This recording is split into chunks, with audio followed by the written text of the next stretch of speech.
Lejdon Brakaja, Albanis ta' 36 sena u li joqgħod witilajn inżamm arrestant wara li tella l-qorti hekk kif ġie arrestant permezz ta' mandat ta' arrest Ewropew.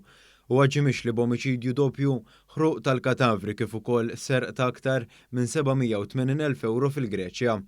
Rapporti fil-medja Griega qalu kif fil-fatt fl-2015 l-imputat daħal jisraq lill-anzjana u lin-naputi tagħha li kellhom ħanut ta' souvenirs. Hemmhekk huwa ferjhom b'daqqiet tapon.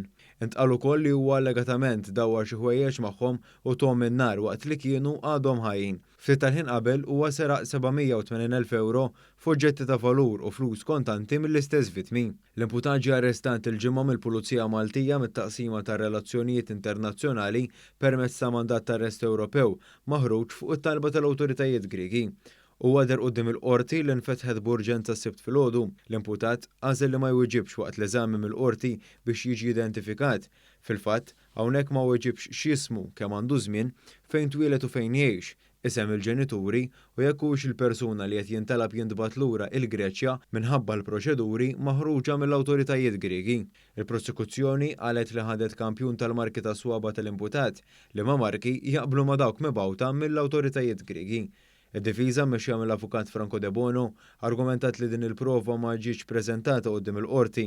Allura l-istess qorti ma tistax toqgħod fuq dawn l-allegati provi. Id-difiża żidet dgħid li fid-dokumenti esebiti mill-prosekuzzjoni, inkluż dawk fiż-żona Schengen, hemm ismijiet differenti minn tal-imputat.